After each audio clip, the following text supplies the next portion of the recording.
Baik, Assalamualaikum warahmatullahi wabarakatuh. Terima kasih, salam kenal semuanya, teman-teman. Semoga semua dalam keadaan sehat walafiat, amin. Jadi untuk pagi ini, kemarin saya diminta oleh Pak Bahrul untuk sedikit sharing. Ini nanti diskusi saja, jadinya mungkin nanti di belakang karena mungkin apa yang saya sampaikan ya bukan ilmu yang terlalu baru untuk kalian. Kalaupun ada ilmu baru nanti, dan kalau memang teman-teman tertarik nanti kita bisa diskusi lebih lanjut di akhir sesi. Kita nanti saling komplementer lah, kita saling melengkapi dengan Pak Bahrul.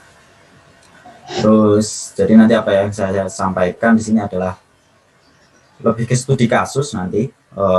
Jadi nanti saya menyampaikan tentang pompa air tenaga surya dan solar home system. Solar home system itu nanti salah satu aplikasinya saja, tapi untuk contoh perhitungannya nanti akan saya berikan perhitungan yang umum. Jadi nanti kalau teman-teman bisa tertarik untuk melakukan desain atau apa seperti itu, nanti bisa dijadikan patokan awal. Gitu. Jadi bisa jadikan dasar untuk perhitungan awal teman-teman untuk memulai desain yang di level masih belum sampai di expert ya. Kalau di expert nanti efisiensi dan lain-lain itu akan sangat diperhitungkan seperti itu. Jadi ini nanti materi yang akan saya sampaikan. Yang pertama itu nanti akan saya sampaikan tentang apa itu energi. Sebenarnya saya tergabung di Energi, yaitu Yayasan Energi Bersih Indonesia. Pak Bahrul juga, karena memang ini landasannya adalah energi itu sebuah yayasan non profit gitu ya. Jadi kami di sini bergabung di sini hanya untuk bagaimana kami bisa mengabdi terhadap kemajuan energi dan kemajuan bidang energi di Indonesia, ya, terutama di energi terbarukan seperti itu. Terus nanti sedikit saya sampaikan tentang intro tentang energi surya itu apa. Lalu selanjutnya adalah penerapan teknologi surya di desa. Itu nanti lebih spesifik saya sampaikan PATS dan solar home system seperti itu. Untuk solar home system nanti saya update sedikit, saya berikan contoh yang agak sedikit sophisticated atau sedikit lebih rumit, yaitu nanti hitungan untuk desain pemakaian listrik dari tenaga surya untuk pembuatan es balok. Nanti akan saya sampaikan. Mungkin materinya agak beda sedikit ya Bu Eli, karena saya update semalam. Karena kemarin Pak Bahrul setelah nyocokin materi, ini materi kita kayaknya lumayan banyak yang sama gitu, karena kami kan backgroundnya sama juga. Jadi akhirnya saya coba tambahkan apa yang bisa saya sampaikan dalam waktu singkat seperti itu. Jadi untuk pertama yang saya sampaikan tentang energi dahulu, apa sih itu Yayasan Energi Bersih Indonesia. Jadi energi itu kami berdiri di Yogyakarta karena kami base-nya itu adalah sebuah komunitas mahasiswa dulu ketika masih di kampus Teknik Fisika FTUGM dulu. Jadi kami namanya komunitasnya komunitas mahasiswa sentra energi. Ketika lulus kami masih pengen berkumpul bareng-bareng menyambung cita-cita mengabdi kepada negeri gitu. Itu cita-cita besar kami. Terus di bidangnya di energi terbarukan, jadi kami berkumpul lagi gitu bareng semua teman-teman gitu, dari multi angkatan, dari angkatan 2000 sampai angkatan 2014, kemungkinan masih akan berlanjut lagi gitu. Kita gabung jadi satu di Yayasan Energi, mengusung visi yang sama, bagaimana sih kita bisa ikut andil dalam perkembangan energi terbarukan di Indonesia seperti itu. Ini visi dan misi Energi. Yang kami perlu saya tekankan di sini adalah misi kami, yaitu di sini kami lebih sering menjadi jembatan sini, membuat hubungan antara masyarakat lokal, industri, pemerintah, dan sivitas akademik. Ini jadi kami ingin berperan aktif menjadi jembatan antara akademika, terus peneliti, terus masyarakat lokal dan pemerintah, sehingga kami bisa membantu perkembangan energi terbarukan itu dari level penelitian sampai dengan level aplikasi gitu. Jadi bagaimana nanti kami bisa terjun ke masyarakat, membawa teknologi yang dihasil penelitian gitu, seperti itu. Mimpi besar kami seperti itu. Lalu saya lanjut ke materi. Jadi yang utama adalah ini waktu saya berapa ya Bu Eli? apakah masih 1 jam gitu? Nanti kalau 1 jam Ya, kayaknya. cukupnya Pak, ini masih jam 10, masih ada cukup waktu. Oke, ya maksudnya kalau nanti saya bisa selesai lebih cepat nggak apa-apa ya gitu. Maksudnya Ya, nanti saya ingatkan kalau misalnya ini sudah mau oke, habis. oke. Jadi intro sedikit mengulang mungkin dari Pak Bahrul. Jadi energi panas itu, jadi energi surya, energi dari cahaya matahari atau energi yang dipancarkan matahari itu ketika sampai di bumi gitu ya, bisa kita manfaatkan. Ada 2 macam yang bisa kita manfaatkan. Yang pertama energi panasnya, yang kedua tuh kita sebut energi foton. Kalau teman-teman pernah dengar efek fotolistrik dan lain-lain kayak gitu, nah itu yang disebut energi foton gitu. Jadi kalau energi panas tuh ya kita bisa sudah dari awal kita rasakan gitu loh.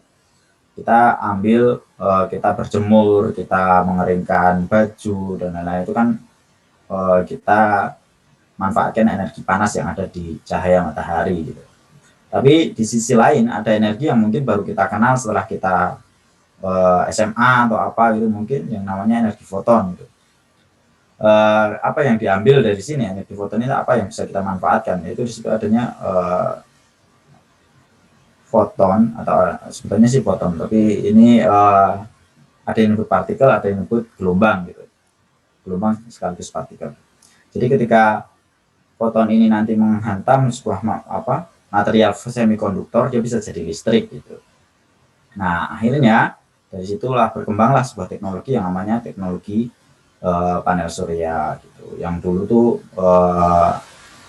efisiensinya sangat sedikit, artinya dari cahaya yang terang pun nanti listriknya masih kecil, tapi semakin ke sini efisiensi panel surya itu makin tinggi gitu. Jadi untuk luasan yang sama nanti energi listrik yang dihasilkan oleh panel surya makin besar ke sininya gitu.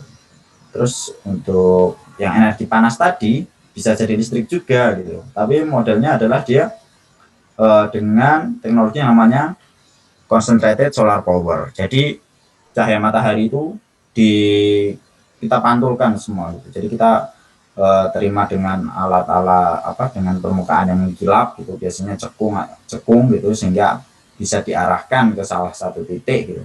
Kalau di sini saya contohkan, di sini adalah sebuah pembangkit listrik tenaga matahari yang diambil panasnya, jadi yang mengelilingi itu adalah cermin cekung gitu. Jadi nanti panasnya itu dikumpulkan di titik teratas ini, pantulkan ke sini semua. Jadi di sini panasnya sangat tinggi, bisa sampai ribuan derajat Celcius gitu, untuk memanaskan air jadi steam, jadi uap gitu. Nah uapnya itu nanti gunakan untuk memutar turbin gitu. Jadi hampir kayak PLTU tapi yang pemanasnya itu dari matahari. Terus kalau yang umum sekarang yang paling mudah aplikasi di tempat kita gitu, kita bisa beli sekarang, transaksi jual beli panel surya itu mudah sekali gitu. Kan kalau teman-teman mau beli eceran satu itu, satu panel itu bisa juga, tinggal datang ke Tokopedia pesan satu gitu, datang kayak gitu. Panel surya mudah-mudah sekali untuk aplikasi di zaman sekarang gitu. Zaman dulu kita Mas Bahrul mungkin instalasi itu belum terlalu ngetren gitu, masih di tahun-tahun 2015 berapa itu panel surya masih barang, namanya barang elit gitu, jadi harganya masih mahal, yang belinya susah juga. Tapi untuk saat ini teman-teman yang pengen belajar jauh tentang panel surya itu aksesnya mudah sekali, beli gitu satu bisa eceran gitu bahkan bisa. Kalau dulu kita beli harus minimal berapa gitu. Lanjut, jadi apa sih sebenarnya kan yang diminta kemarin, bagaimana PLTS itu bisa berperan aktif bagi kemajuan desa, atau paling enggak bagaimana penerapan teknologi surya yang bisa dilakukan di desa, sehingga permasalahan yang ada di desa atau di masyarakat desa itu kita istilahkan kan, maksudnya daerah yang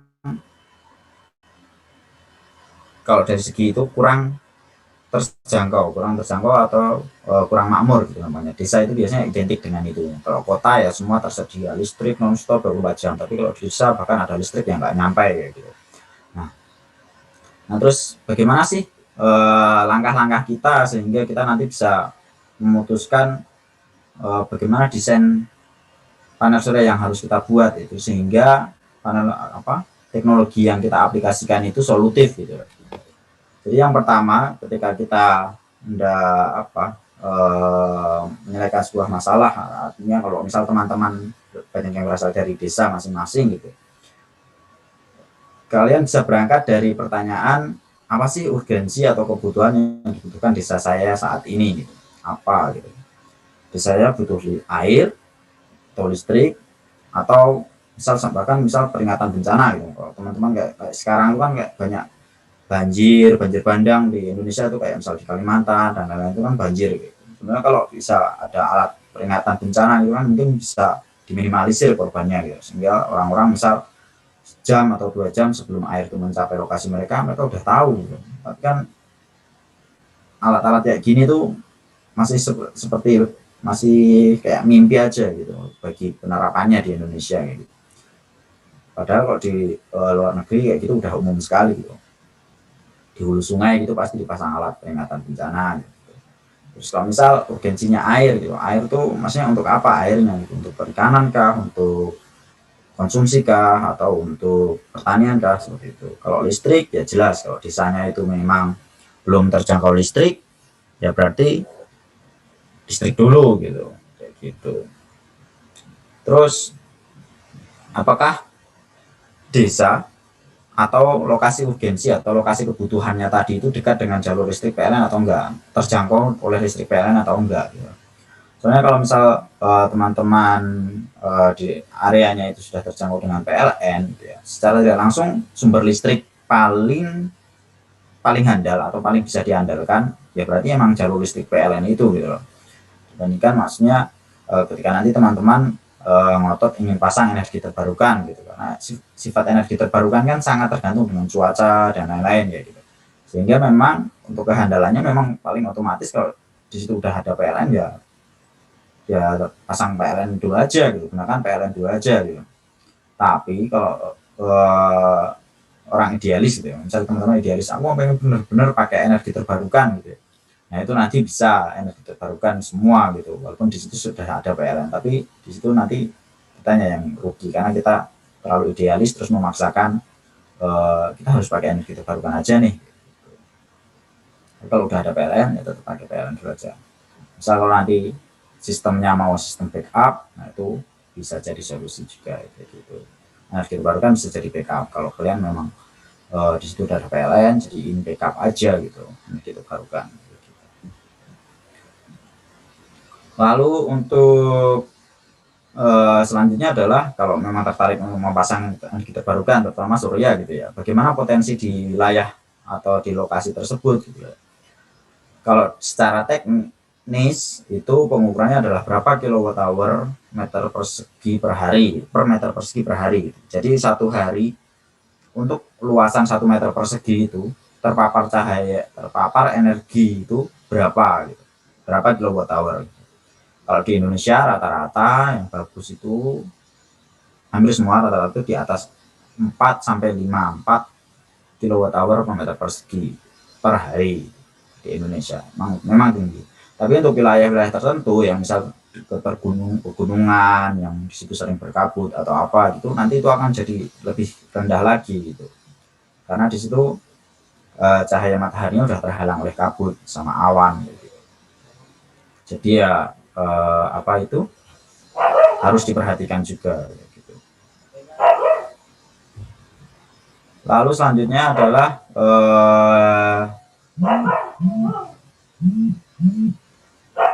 sebentar, sedang ada ini.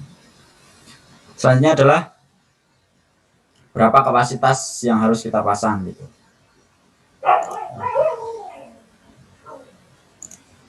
Berapa kapasitas yang harus kita pasang gitu, agar target kebutuhan tadi terpenuhi gitu. Karena kita mau pasang panel surya itu ya kalau bisa ya pasangnya itu, karena panel surya masih teknologi yang mahal gitu ya, kita pasangnya nggak terlalu gede tapi masalah kita terselesaikan gitu. Jadi ya kalau bisa ya seefisien mungkin gitu. Lalu pertanyaan selanjutnya adalah dalam pemasangan itu kita mau pakai baterai atau enggak gitu. Kebutuhan kita itu memaksa kita untuk pakai baterai atau enggak gitu. Misal kalau kebutuhan kita adalah mengoperasikan peralatan yang harus operasionalnya mungkin bisa terjadi siang dan malam gitu. Berarti itu kan harus ada penyimpanan gitu. Tapi kalau kita bisa kondisikan sehingga kebutuhan kita itu terpenuhi dengan pengoperasian alat di siang hari aja gitu. Nah itu berarti kita nggak butuh baterai gitu, karena baterai ini nanti bisa jadi hal yang sangat menentukan dari segi biaya gitu. Jika kita masang baterai itu berarti nanti biaya akan sangat besar, bisa jadi 2 kali lipat atau 1,5 kali lipat gitu, dari biaya ketika kita memasang panel baterai gitu. Itu nanti pertanyaan-pertanyaan awal ketika teman-teman hendak melakukan menyelesaikan permasalahan atau mencoba menggali ide solusi untuk menyelesaikan permasalahan di wilayah kalian masing-masing dengan teknologi energi surya. Nah, terus ini untuk potensi pemanfaatannya tadi mungkin sudah disampaikan sedikit juga. Jadi pemanfaatan yang ada 2 macam kan pemanfaatannya. Apa sih potensi pemanfaatan energi surya di desa gitu ya, di manapun gitu, sehingga untuk masalah-masalah masyarakat itu apa yang bisa digunakan sebagai apa gitu panel surya itu. Ada 2 tipe pemakaian atau penerapan teknologi panel surya. Yang pertama itu ada tanpa baterai, yang kedua adalah menggunakan baterai. Yang jelas dari perbedaan utamanya adalah fleksibilitas penggunaan energinya. Kalau tanpa baterai berarti kita bisa pakai listrik ya di siang hari gitu. Ketika matahari bersinar, terus panel surya bisa mengubah listrik dari energi foton tadi menjadi energi listrik. Begitu. Itu yang harus digarisbawahi ketika kita hendak menerapkan panel surya tanpa baterai. Gitu. Tapi ketika kita hendak punya peralatan yang pengoperasiannya itu kemungkinan bisa dioperasikan selama 24 jam gitu, atau siang atau malam kayak gitu, nggak cuma siang aja gitu. Kita dianjurkan sekali atau keharusan bahkan mungkin kita harus memasang baterai gitu. Dan contoh aplikasinya banyak kalau baterai, karena kan listriknya kita bisa sedot kapanpun gitu selama 24 jam. Selama listrik di baterai masih belum habis gitu, kita bisa pakai tanpa matahari bersinar pun kita bisa pakai gitu. Contoh pemakaiannya adalah kalau misal untuk tiap bangunan itu adalah solar home system, itu listrik aplikasi untuk rumah.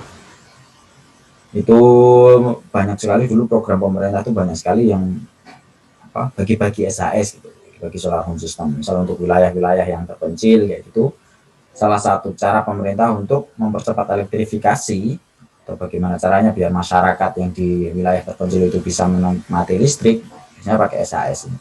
Paling enggak untuk 1 panel surya, 1 baterai, 1 aki, terus dan beberapa lampu gitu. Nah, itu kan salah satu cara pemerintah untuk mempercepat peningkatan rasio elektrifikasi di Indonesia ini. Selanjutnya adalah pemurnian air. Pemurnian air itu adalah bagaimana itu tadi udah diintro sama Pak Bahrul, kayak desalinasi itu termasuk contoh pemurnian air. Dari air laut kita jadikan air tawar. Lalu ada pemantauan cuaca, ini biasanya yang pakai kayak BMKG atau kayak gitu, BMKG, badan-badan yang butuh sekali dengan pemantauan cuaca kayak gitu, ini bisa pakai kayak gini. Jadi dikombinasikan dengan teknologi telekomunikasi dengan radio atau internet atau apa kayak gitu. Jadi data pemantauan itu bisa kita nikmati di wilayah lain, kita bisa unduh di tempat lain. Jadi kita nggak harus nungguin. Peringatan dini bencana itu pemasangan teknologi yang sangat mungkin juga dan sangat membantu gitu. Jadi kita nggak harus selalu masang orang, kita nggak harus selalu naruh orang di dekat gunung berapi gitu. Karena kita bisa pasang alat kita untuk memantau misal asap atau apa kayak gitu. Jadi kita nggak membahayakan penjaga atau personil kita dengan mengirim mereka ke daerah-daerah rawan bencana gitu. Tapi kita bisa menaruh alat kita, yaitu mungkin kombinasi sensor dan lain-lain. Nanti teman-teman kalau tertarik kayak gitu bisa mengkaji banyak sekali penelitian yang bagaimana caranya memasang sensor peringatan dini bencana dengan panel surya kayak gitu. Jadi pasang, misal kalau banjir ya paling mudah itu kan banjir. Banjir itu kan sebenarnya pasti terjadinya dari atas ke bawah gitu, dari tempat tinggi ke tempat rendah. Kita bisa taruh peringatan dini bencana kita itu di tempat yang lebih tinggi, jalur sungai hulu gitu. Kita taruh sana alat kita yang mungkin jaraknya berapa kilometer dari wilayah penduduk terdekat gitu, sehingga nanti kalau misal terdeteksi ada aliran air yang lebih tinggi dari biasanya kayak gitu, kita bisa, alat kita udah memberitahu kita gitu, oh akan ada banjir gitu. Jadi warga yang di bawah gitu misal itu bisa mengungsi dulu, bisa mempersiapkan diri gitu. Lalu selanjutnya adalah alat bantu pertanian. Alat bantu pertanian ini macam-macam aplikasinya, bisa dengan pemompaan air, bisa juga, terus ada juga yang teman saya kemarin ada yang penelitian itu bagaimana mempercepat pertumbuhan bawang merah dengan kombinasi alat panel surya gitu. Jadi panen bawang merahnya itu bisa lebih cepat, bisa lebih besar juga bawangnya gitu. Nah itu kan sebuah langkah-langkah solusi yang mungkin teman-teman bisa contoh aplikasikan di banyak bidang baru. Yang paling umum adalah mungkin udah sangat wajar sekali, mungkin dulu bahkan sebelum kita belajar tentang panel surya kita udah melihat panel surya terus terpasang, itu adalah PCU. PCU itu adalah penerapan panel surya yang paling mudah gitu. Dan sekarang banyak sekali distributor atau penjual itu yang nawarinya udah paket gitu, tinggal pasang aja gitu. Satu paket baterai, lampu, PV itu udah satu paket lampu gitu, tinggal pasang aja gitu. Mudah sekali. Tapi dari segi prinsipal sama, semua itu cahaya dan jadi listrik, baru nanti listriknya dimanfaatkan. Nah, kita masukkan lebih detail sedikit tentang pompa air tenaga surya. Nanti ini harap sih bisa memperjelas dari apa yang disampaikan Pak Bahrul, atau paling nggak sampai melengkapi atau mengulangi, bahkan mungkin nanti kalau mengulangi. Jadi dari pompa air tenaga surya itu apa sih? Ini untuk saya sampaikan apa yang kami lakukan selama ini. Dan apa sih komponen utama atau subsistem yang menjadi bagian dari sebuah sistem PATS atau pompa air tenaga surya gitu. Yang pertama adalah sumber air, jelas. Ini pertanyaan yang pernyataan yang nggak bisa dibantah gitu. Kita mau mengangkat air, kita harus tahu ada sumber airnya. Lalu selanjutnya adalah pompa dan controller.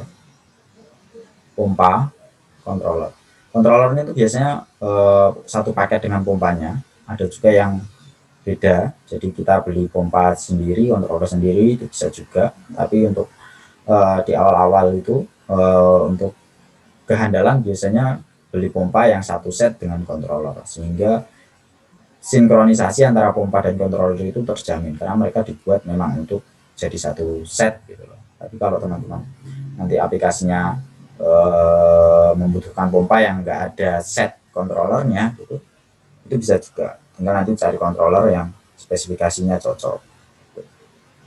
Lalu pipa, jelas pipa kita butuh karena kita memindahkan air, kita nggak bisa nyalurin air dengan nirkabel. Kita harus butuh pipa untuk menyampaikan air dari sumber ke tandon utama, paling nggak ke tandon utama. Selanjutnya adalah panel surya, karena ini memang teknologi berbasis energi surya gitu, kita butuh panel surya. Karena kita mau panen listriknya, kita bukan mau panen panasnya gitu. Kita mau panen energi fotonnya itu tadi, kita pakai panel surya. Kabel sebagai alat penyalur listriknya. Lalu reservoir ini atau tandon utama ini adalah air, lokasi di mana air itu akan kita pompakan gitu. Gitu.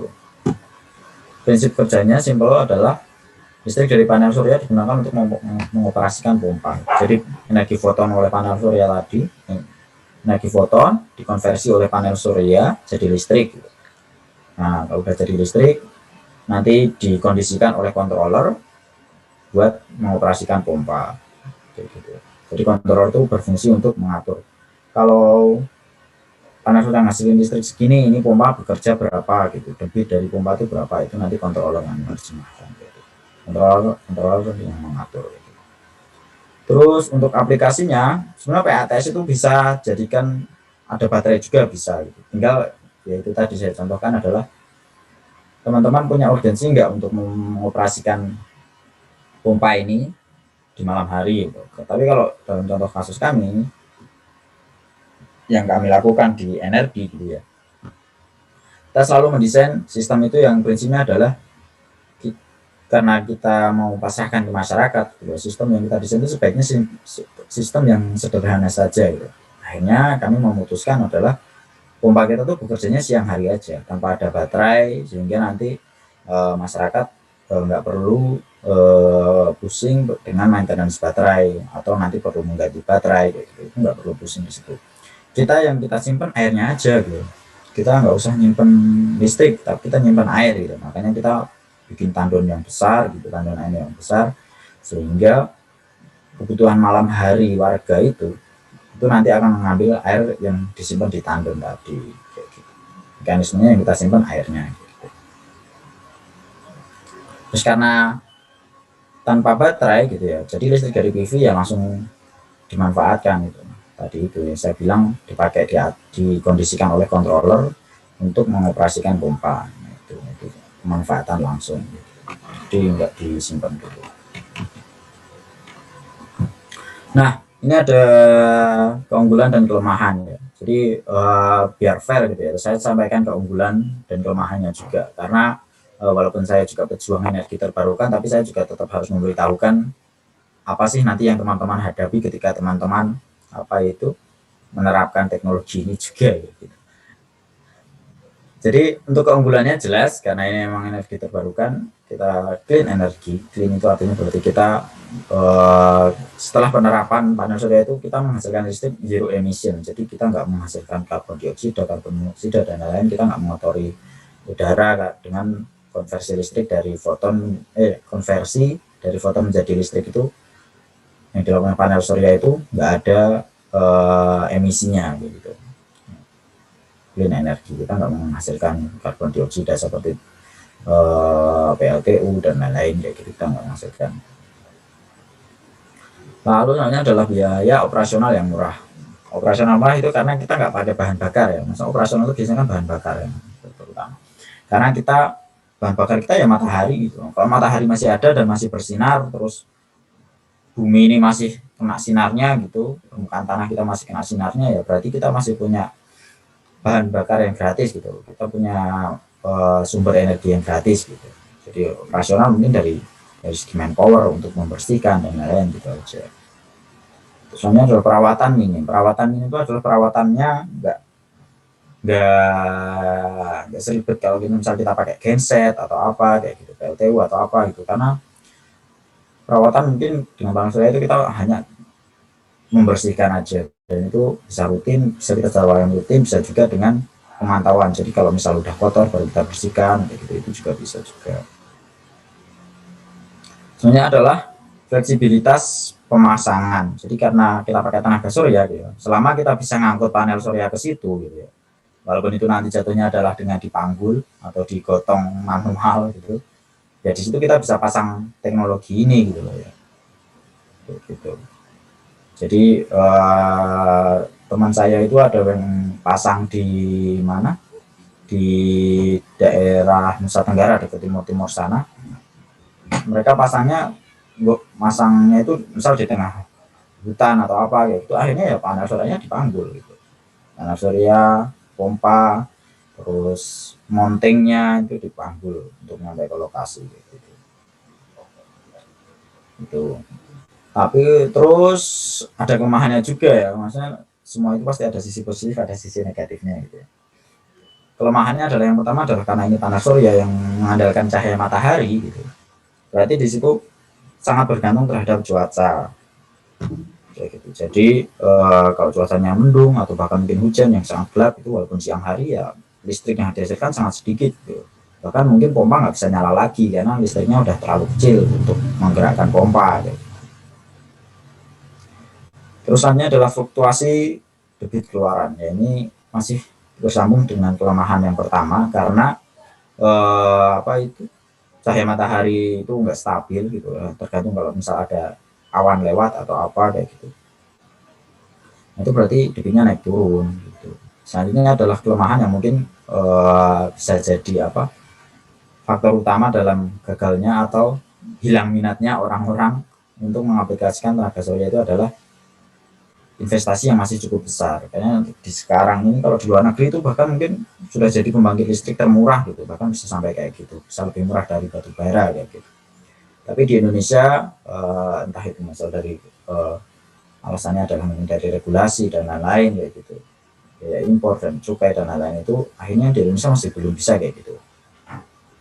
Karena walaupun kita punya mimpi besar untuk berapa 23% energi terbarukan gitu ya, tapi dari segi regulasi memang masih kita belum full support, kita belum full mendukung itu untuk bisa ke sana, karena yaitu tadi masih akan panjang jalannya untuk mencapai ke sana gitu. Akhirnya biaya investasi tanah surya untuk saat ini memang masih cukup besar gitu, karena itu tadi. Selanjutnya adalah ini step by stepnya bagaimana eksekusi sebuah program atau ya program, kita sebenarnya program ya, bukan proyek. Kalau proyek itu nanti kalau dosen saya bilang kalau proyek itu selesai barangnya jadi itu udah selesai. Tapi kalau program, karena kita program penyediaan air bersih itu ya bagaimana caranya air itu selalu ada, kita sebutnya program aja. Program penyediaan air bersih itu dengan panas surya ini ada beberapa tahap. Tadi udah sedikit disinggung Pak Baru, saya lihat tadi. Terus yang pertama adalah kita tentukan kebutuhan airnya berapa. Itu nanti paling mudah adalah dengan estimasi kebutuhannya dihitung berdasarkan jumlah penduduknya gitu. Dari penelitian kita bisa tahu jumlah kebutuhan air per orang itu berapa gitu. Jadi nanti itu tinggal kita kalikan jumlah penduduk, itu bisa kita hitung biar kebutuhan perorangan itu terpenuhi. Lalu kita perlu cek potensinya gitu dari situ. Kalau kita udah tahu kebutuhan, kita perlu cek potensinya. Potensi itu maksudnya sumber airnya yang ada di sana, sumber air dan intensitas radiasi. Kalau debit mata air itu paling utama adalah sumber airnya. Cukup nggak sih kalau kebutuhannya segini, terus debit airnya itu berapa gitu, debit sumbernya itu berapa gitu, cukup nggak kayak gitu. Kalau nggak cukup ya berarti kita cuma bisa memenuhi berapa persen kayak gitu. Lalu selanjutnya adalah intensitas radiasi. Ini yang perlu dicek tadi, kayak misal kalau di Indonesia ya, kalau misal tempat teman-teman itu bukan di puncak gunung yang sering berkabut gitu, saya untuk optimis itu intensitas radiasi di semua permukaan bumi Indonesia ini bagus gitu ya, pasti di atas 4 kWh per meter persegi per hari gitu. Selanjutnya adalah pemipaan gitu ya. Pemipaannya itu nanti teman-teman menentukan jalurnya itu lewat mana untuk nyampe dari sumber ke reservoir utama gitu. Lalu pemilihan pipa itu nanti teman-teman pakai yang pipa apa kayak gitu. Mau pakai pipa kan macam-macam, ada galvanis, ada HDPE, ada PVC kayak gitu. Itu ada plus minusnya, ada plus minusnya harga, ada dari segi harga, ada segi kemudahan pemasangan dan lain-lain gitu. Kalau selama ini contohnya kalau di kami selalu pakai pipa HDPE karena dari segi kualitas, terus durability itu maksudnya adalah ketahanan di lapangan, terus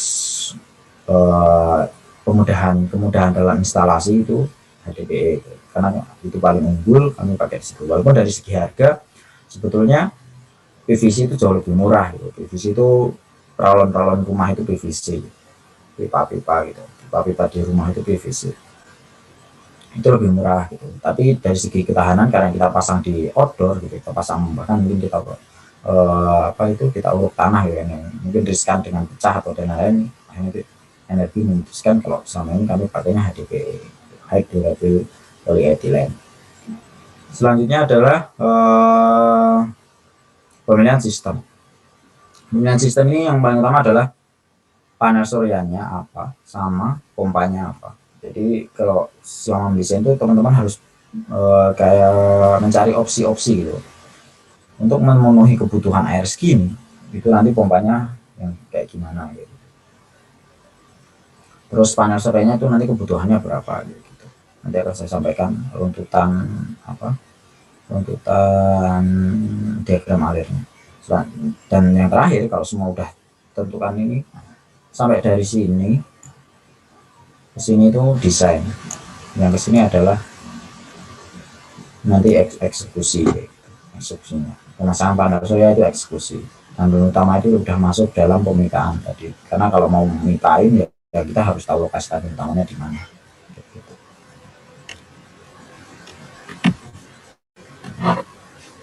Nah, ini mungkin yang sedikit teknis. Jadi saya sampaikan sebuah studi kasus. Ini contohnya adalah misal kebutuhan air, kebutuhan air sebuah kelompok masyarakat lah, kita sebutnya kelompok masyarakat aja ya. Mungkin entah itu satu RT, entah itu 3 rumah atau berapa yang ngumpul jadi satu, kita sebut misal segitu 3.000 liter per hari atau 3 meter kubik.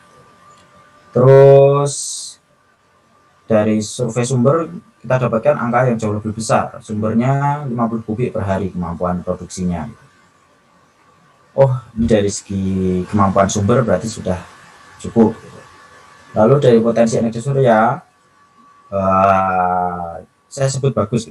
Kita sebut bagus karena di area yang mungkin bisa kita pasangi panel surya itu tadi bersih dari pohon-pohon tinggi, lingkungan kanan kirinya nggak ada pohon tinggi, nggak ada gedung, terus kabut juga jarang terjadi di situ. Kita bisa menyampaikan oke, potensi energi surya bagus.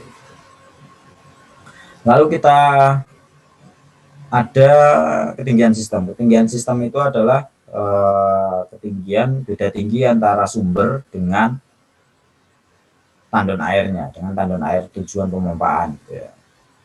Beda tingginya berapa, terus jaraknya berapa, itu kita harus tahu. Yang pertama adalah beda tinggi statis. Statis itu benar-benar beda tinggi antara sumber dengan tandonnya itu berapa. Di sini saya contohkan 160 meter. Lalu ada 20 meter dinamis. Dinamisnya adalah ketinggian sistem yang hasil yang diakibatkan dari rugi-rugi ketika air mengalir dalam pipa. Jadi ketika air mengalir dalam pipa itu karena ada gesekan antara air dengan permukaan pipa, itu ada rugi-rugi, yang namanya rugi-rugi, head loss kalau bahasa Inggrisnya. Nah, rugi-rugi ini dihitung sedemikian rupa gitu, menggunakan ilmu mekanika fluida dan lain-lain kayak gitu. Itu nanti misal di sini ketemunya 20 meter gitu, sehingga total ketinggian sistem adalah sekitar 180 meter gitu.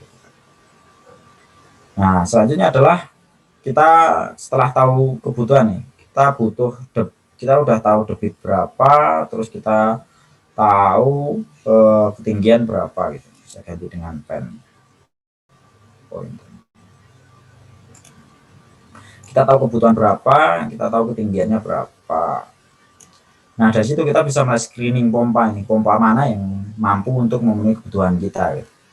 Yang pertama kita screening ada dua itu, yaitu head ketinggian dan debit maksimumnya.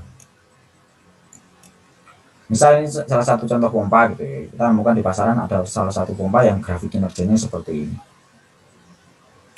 Ini headnya, saya contoh, ini garis biru ini adalah grafik performa untuk masing-masing ketinggian, ini 450, 400, 350, 300 dan lain-lain. Karena kita ketinggiannya 180 gitu ya, kita ambil head yang paling dekat dan harus lebih tinggi ya. Kita nggak boleh pakai head yang lebih rendah dari ketinggian sistem kita gitu. Karena untuk bisa mampu kayak gitu ya kita nggak mungkin, ibaratnya adalah kita harus memberikan tenaga yang lebih gitu. Kita nggak mungkin dorong beban 10 kilo dengan tenaga cuma 8 kilo gitu idealnya. Makanya kita untuk mendesain ini kita pilih head yang lebih tinggi dari head design kita. Head design kita kan 180, kita pilih head di sini 200 gitu. Terus kita tahu di situ heat maksimumnya ada di angka sekitar 0,9 meter per kubik per jam. Kayak gitu. Nah, ini berarti 3000 hari ini 3000 liter per hari ini nanti butuh berapa jam sih kira-kira untuk terpenuhi gitu. 3 jam full biar bisa terpenuhi itu pompa harus bekerja gimana gitu. Lalu di situ kita tahu ada kebutuhan dayanya itu 0,75 di sini. Ini 0,75. Nah, kalau udah kayak gitu, berarti karena kita kan mau memaksimalkan performa pompa gitu ya. Untuk ketinggian segini, 200 ini, kita pengen memaksimalkan pompa. Nggak mungkin kan pompa kita cuma suruh kerja karena kita bisa ngasilin debit 0,9 meter kubik per jam, kita nggak mungkin menyuruh pompa kita cuma bekerja sehingga debitnya lebih rendah dari itu. Kita tetap pengen mencapai debit maksimum gitu kan. Ya, yang pertama adalah karena kita pengen mencapai debit maksimum, berarti ukuran PLTS kita bisa menghasilkan listrik yang cukup untuk debit maksimum tersebut gitu loh. Yang pertama karena ini tadi itu dayanya itu 0,75 kilowatt untuk debit maksimum gitu ya. Berarti minimal panel surya yang kita pasang adalah 750 watt, atau kalau dalam panel surya itu istilahnya watt peak gitu. Nah, tapi ada masalah ketika dengan karena matahari itu ini kan watt peak ya, 750 watt peak gitu ya. Berarti ini akan tercapai ketika peak saja. Istilah peak itu berarti akan tercapai ketika cahaya matahari berada di intensitas 1000. Gitu. Berarti tercapai di sini aja. Ketika intensitasnya 1000 aja gitu.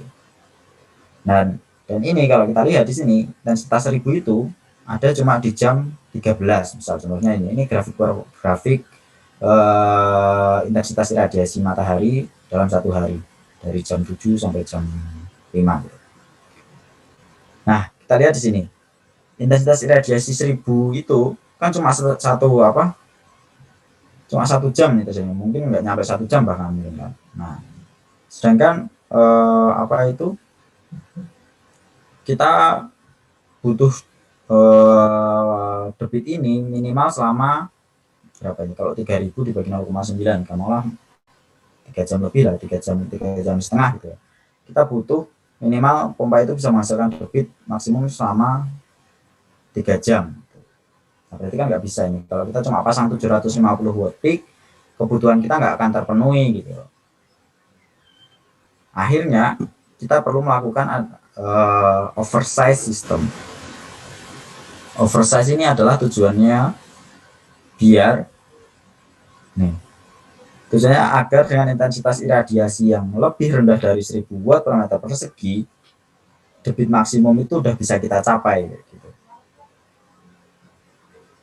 Contohnya adalah misal kita pasang panel surya 1500 watt per meter persegi gitu. Artinya dengan intensitas iradiasi kan ini, kalau ini simnya adalah kayak gini. Kalau 7500 watt peak gitu ya. Kalau 750 watt peak, kita butuh intensitas iradiasi yang besarnya 1000 gitu. Untuk menghasilkan 0,75 kilowatt. Gitu.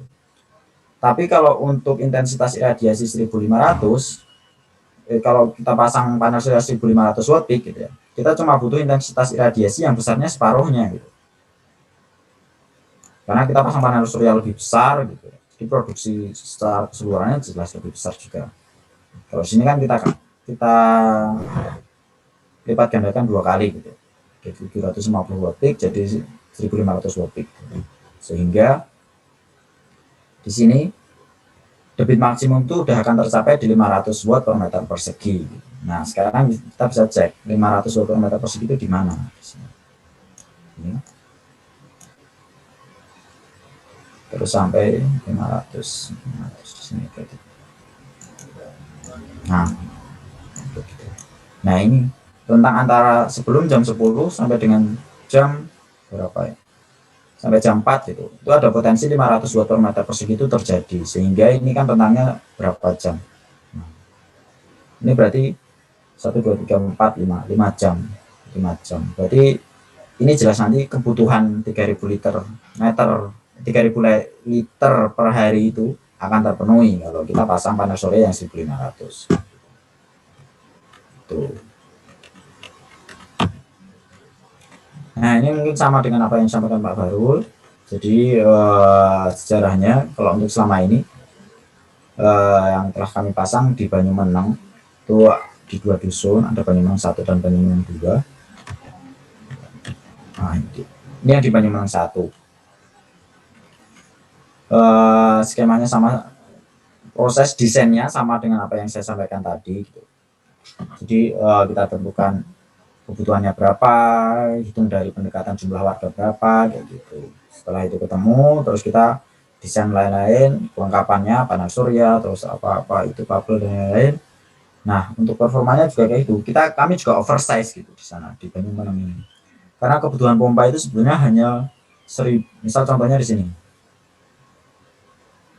Ini kebutuhan pompa itu hanya 1.500 ya. 1.500 watt. 1.500 watt untuk debit maksimum. Tapi panel suryanya untuk Banyumeneng itu, ini yang digambar ini, kami pasang satu sistem pompa itu 4.000 watt. Ini kan berarti berapa kali lipat? Hampir 3 kalinya. Nah, ini maksudnya adalah intensitas iradiasi itu nggak harus maksimum sehingga 1.500 watt ini bisa terpenuhi gitu. Jadi pompa itu bisa secepat mungkin bekerja dengan kapasitas maksimumnya gitu. Tapi oversize ini juga kita harus mementingkan, kita nggak boleh tinggi-tinggi juga gitu. Karena kalau kita terlalu tinggi oversize-nya gitu, nanti berarti kita biaya cost instalasinya akan lebih mahal gitu. Dan dari segi efisiensi sistem juga kurang bagus karena panel energi yang kita hasilkan dari panel surya besar sekali gitu. Tapi yang kita manfaatkan nggak terlalu besar gitu. Itulah nanti seninya mendesain. Jadi ada yang kita sebut art of designing gitu. Jadi seni mendesain itu di situ nanti teman-teman bisa memperkirakan kalau aku pasang segini gitu, itu nanti memang kebutuhan terpenuhi, tapi ada listrik yang terbuang gitu terlalu banyak gitu karena nggak diserap oleh pompa, jadi listrik yang dihasilkan panel surya hanya dibuang aja gitu. Jadi ini ada efisiensi yang eman sekali gitu, sayang sekali karena harus terbuang gitu. Seperti itu. Jadi nanti harus bagaimana efisiensinya bagus tapi kebutuhan terpenuhi gitu, dan biaya sedikit. Itu nanti ketika teman-teman udah terjun di bidang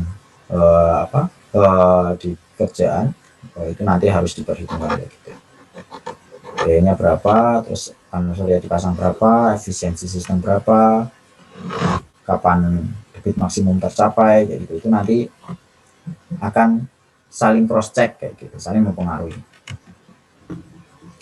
Ini yang di Banyumeneng 2. Jadi Banyumeneng 2 itu, kalau Banyumeneng 1 sekarang ada 2 sistem panel surya, jadi masing-masing 4.000 watt peak.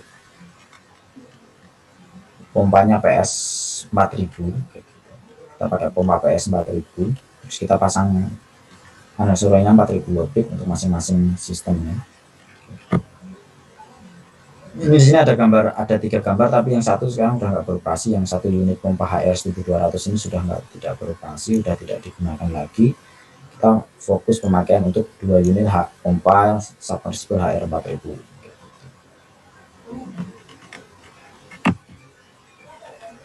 Selanjutnya adalah pengalihan air untuk Banyumeneng 2. Jadi untuk Banyumeneng 2 itu ada 3 sistem. Pompa ini yang awal dulu Mas Bahrul itu terlibat paling banyak di sini. Pak Bahrul, maaf saya sering kritik Mas Bahrul karena memang jatuhnya beliau adalah senior saya di yayasan dan di komunitas kampus dulu. Jadi di sini adalah yang terlibat mulai dari desain dan lain-lain itu Pak Bahrul di sini. Jadi nanti teman-teman di STTA kalau pengen tahu lebih banyak, Pak Bahrul tahu mungkin dari pendekatan masyarakatnya gimana, tapi mungkin jangan deketin anak warga lokal ya.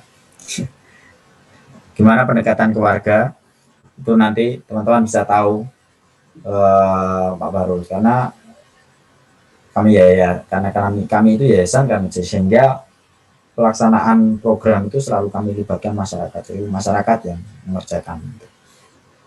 Bukan berarti kita mempekerjakan masyarakat ya, bukan ya, tapi kita bagaimana masyarakat itu nanti kan, karena sistem ini nanti kembali ke masyarakat dan untuk memenuhi kebutuhan mereka gitu. Jadi masyarakat mau nggak mau harus ikut andil, kita libatkan di pembangunan dan lain-lain, bahkan desain pun kita floorkan di masyarakat, kita sosialisasikan, selalu ada sosialisasi gitu. Walaupun jadi kesannya sering banget kumpul tapi nggak dibangun-bangun gitu, tapi itu maksudnya adalah bagaimana kita melakukan cara yang benar gitu, pendekatan yang terstruktur. Kita nggak mungkin datang terus kita bilang kita mau bangun panel surya untuk pengangkutan air di desa Bapak gitu, terus langsung kita bangunkan. Enggak, itu nanti dari segi keberlanjutan itu kalau dalam bahasa Inggrisnya sustainability gitu, itu kurang bagus karena masyarakat akan merasa kurang banyak terlibat dan kurang tahu tentang teknologi kita. Kalau kita datang langsung pasang gitu, nanti masyarakat bertanya-tanya ini apa, ini bagaimana cara pengoperasiannya, ini kalau rusak kemana dan lain-lain kayak gitu, nggak bisa. Makanya banyak tahap, bahkan kayak misal Pak Baru kemarin sampai nginep-nginep di sana gitu, karena ya itu tadi sosialisasi, terus melakukan diskusi dengan warga kayak gitu. Terus ini yang dulu, yang sebelum Pak Baru membangun itu tadi pembangunannya itu ada 2 di sini. Ini kerjasama energi dengan Alstom. Ini kita pakai PV yang lebih kecil gitu. Ya kalau PV-nya lebih kecil berarti pompanya lebih kecil, sehingga ya debitnya juga lebih kecil juga. Nah selanjutnya kita masuk ke bagian yang kedua. Ini pertanyaannya nanti di sesi belakang ya. Yang kedua itu adalah saya bahas adalah, tadi di awal saya sampaikan, saya akan menyampaikan tentang solar home system ya, tapi untuk di sini nanti akan saya sampaikan lebih umum karena sama aja gitu. Jadi solar home system itu yang komponen utamanya ya ini, atau sistem dengan baterai itu komponen utamanya ya ini: solar panel, charge controller, baterai, inverter. Ini kalau beban listriknya AC loh ya, listrik tipe AC. Tapi kalau beban listriknya tipe DC ya dari charge controller itu bisa langsung kita pakai gitu. Kalau beban listriknya AC kita butuh inverter, karena panel surya itu kan hasilnya DC. Ini yang ciri khas utamanya. Nah, untuk langkah-langkah mendesainnya,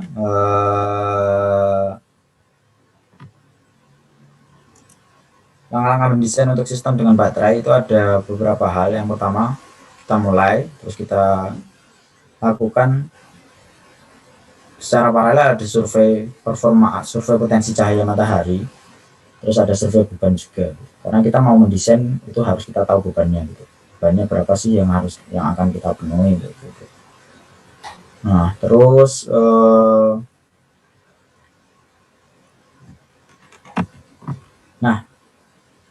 bagaimana cara melakukannya? Survei PSF dilakukan menggunakan software. Yang pertama kita bisa pakai Meteonom gitu. Kalau teman-teman udah familiar bisa pakai apa itu? Ya ini Meteonom. Jadi dari Meteonom itu kita bisa tahu potensi energi surya di suatu wilayah berdasarkan koordinat bujur dan lintangnya gitu. Jadi ketahuan di wilayah itu berapa potensinya. Misal contohnya di wilayah tersebut dari Meteonom kita tahu 4,15 kilowatt hour per meter persegi per hari gitu. Berarti PSN-nya 4,15 gitu. Lalu selanjutnya adalah load survey atau survei beban. Kita ngitung beban, kita ngitung berapa sih listrik yang kita butuhkan gitu. Beban kita membutuhkan listrik seberapa besar gitu. Nah yang utama adalah kita dari peralatan listrik itu kan ada wattnya ya. Kayak misal lampu berapa watt kayak gitu. Nah itu nanti kita bisa hitung kayak gitu. Wattnya berapa, jam operasionalnya berapa gitu, sehingga kita tahu per alat itu membutuhkan berapa watt hour, atau nanti kalau peralatannya gede bisa meningkat jadi kilowatt hour.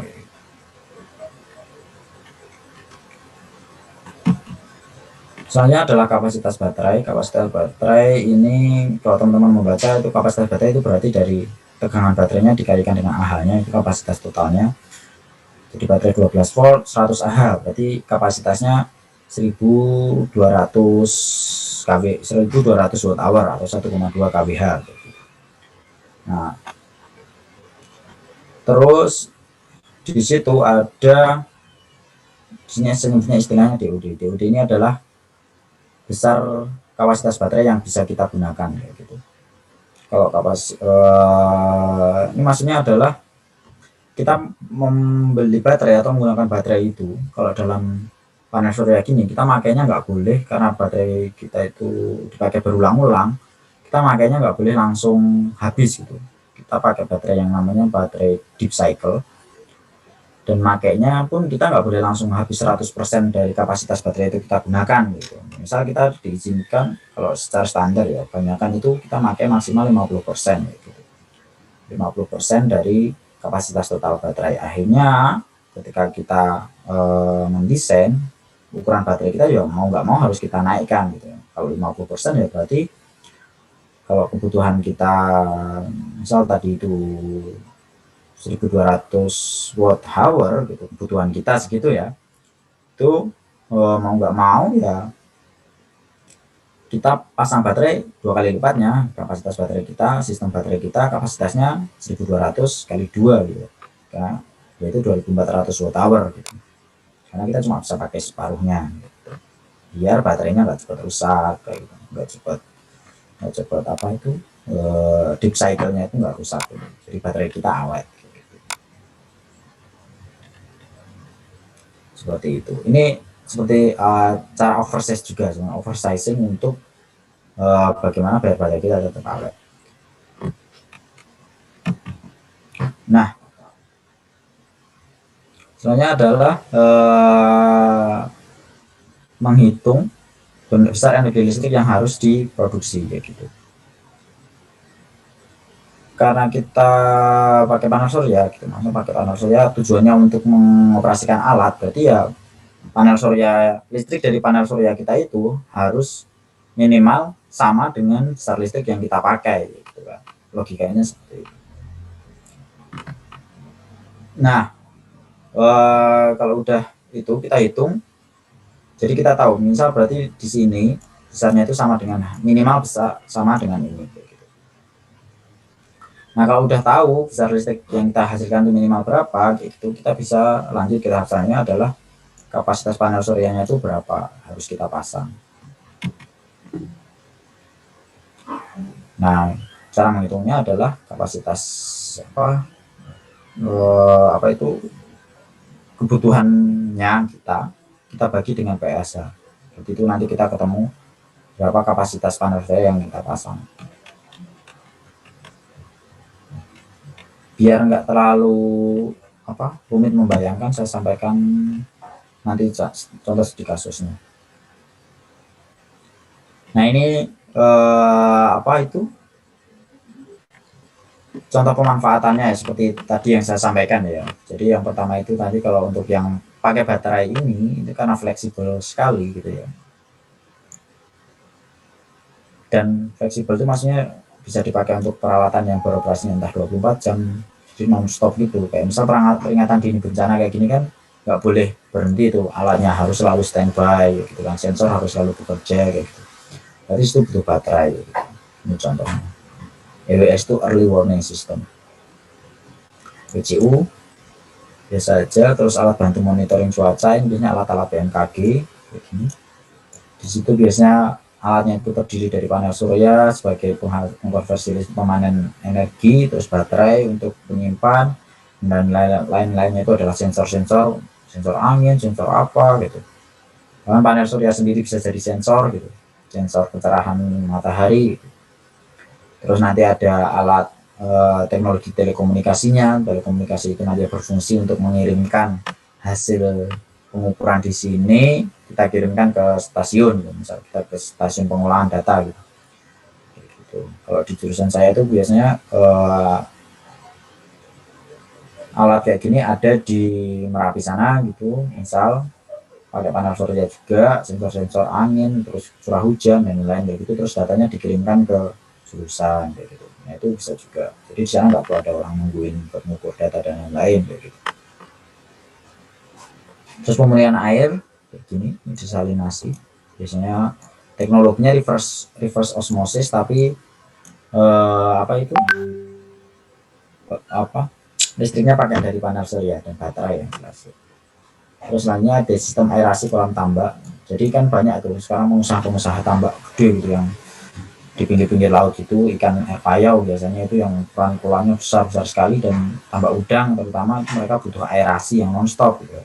Kalau mereka pakai genset, operasionalnya akan besar sekali gitu, karena mereka harus mengoperasikan genset selama 24 jam, terus solarnya harus berapa liter per hari gitu. Tapi kalau panel surya gitu kan misalnya dari segi perawatan itu nanti akan lebih murah gitu.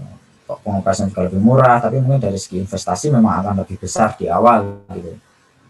Itu nanti tinggal dihitung kalau pakai genset itu nanti kayak gimana gitu. Kapan akan balik modal dan lain-lain kayak gitu. Nanti kalau teman-teman pengen memilih bisa dihitung kayak gitu. Nah ini untuk studi kasus of grid-nya ya. Jadi saya sampaikan singkat aja. Yang pertama kemarin ini hal yang dilakukan energi juga. Cuma bukan ini sistem yang kami install, ini saya contohkan aja. Jadi kami memang kemarin menginstal sebuah sistem pabrik es balok pakai tenaga surya gitu, di Pulau Maratua. Teman-teman kalau ada yang dari Kalimantan mungkin pernah dengar.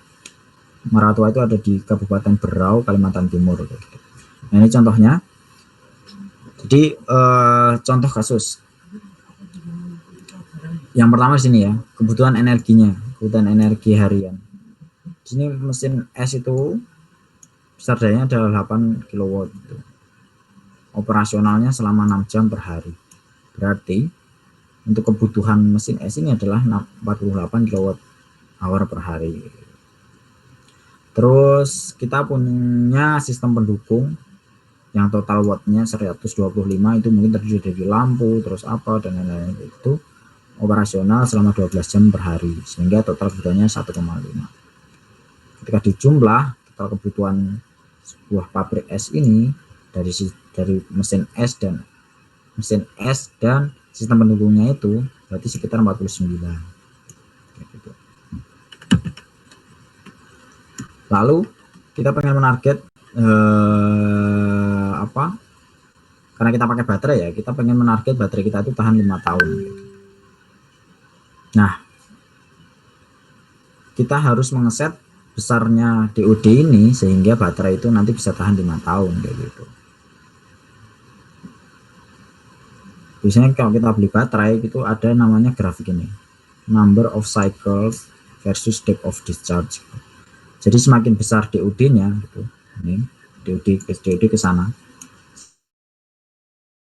semakin besar DOD-nya, number of cycle-nya semakin kecil, atau jumlah siklusnya semakin kecil. Jumlah siklus itu berarti usia gitu, usia baterai, karena siklus itu berarti yang siklus itu ada pengecasan, ada pemakaian gitu. Jadi kalau kita ngecas terus kita pakai itu satu siklus gitu. Nah, kalau DOD-nya semakin besar, siklusnya itu semakin sedikit, artinya usia baterai semakin Oke, jadi misal contoh di sini kita targetkan usia baterai 5 tahun atau sekitar 2000 siklus lah gitu ya. 2000 siklus itu berarti siklusnya di sini. Nah, ini di sini. Nah, mendekati 50%. Terus kapasitas baterai itu berarti dihitung dari 1 per DOD dikalikan kebutuhan kita. Nah, kita nanti ketemu kapasitas baterai. Kapasitas baterai itu kita tuh sebaiknya berapa? 95, 98 kWh misalnya gitu. Terus nanti kita masukkan formasi baterainya gimana sehingga karena kan susunan ukuran baterai itu ya nggak semuanya tersedia gitu, hanya ukuran tertentu ya, misal 12 volt 100 Ah, 2 volt 1000 Ah, 2 volt 1500 Ah, kayak gitu ya. Nah itu berarti nanti kita harus mencari yang ada di pasaran tuh kayak gimana yang bisa mendekati sedekat mungkin. Misal contohnya di Pak sini Yunanto, adalah mohon maaf, ya. waktunya kurang 5 menit lagi, J. Oke, baik. Ya, ini tinggal 2 slide. Oke, jadi misal contohnya adalah ini di pasaran kita mau pakai dari survei pasaran kita menentukan baterai 2 volt 1000 Ah gitu. Berarti satu baterai itu ukuran kapasitasnya 2 kWh gitu kan. Nah, berarti kita pasang 48 baterai sehingga kapasitas totalnya 96 kWh. Tapi DOD-nya kan berubah karena kita ubah ukurannya itu berdasarkan ukuran baterai gitu. Ukuran baterai yang ada gitu. Jadi DOD-nya berubah dari yang target kita cuma 50%, kita berubah ke 51. Tapi kan dari segi perubahan ini kita bisa melihat di sini 51% mungkin di sini. Nggak terlalu jauh gitu. Masih sama juga. Nah, kalau udah kayak gitu ya udah, nggak apa-apa gitu. Kita masih bisa tolerir itu karena perubahannya nggak terlalu besar juga. Oke.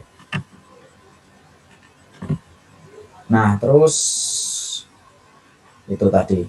Soalnya adalah di sini ada itu ukuran baterai udah kita tentukan. Soalnya adalah kita menentukan energi yang harus kita bangkitkan. Energi yang harus kita bangkitkan tadi minimal saya bilang adalah besar sama ukurannya sama dengan kebutuhan gitu. Segini.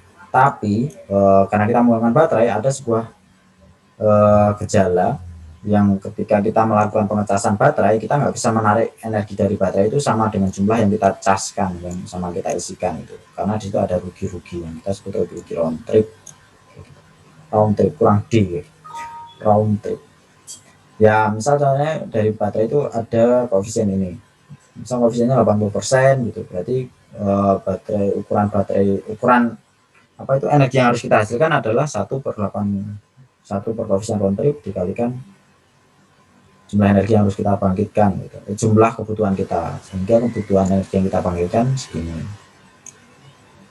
61,44 kWh gitu. Nah terus kita hitung, kan kita udah punya survei kita, di samping kita menghitung tadi kita udah punya PSH, data PSH misal kita 4 jam gitu ya, udah tinggal dikalikan aja kapasitasnya berapa, PSH nya berapa, ketemu apa itu dan berapa kapasitas panel surya yang harus kita pasang.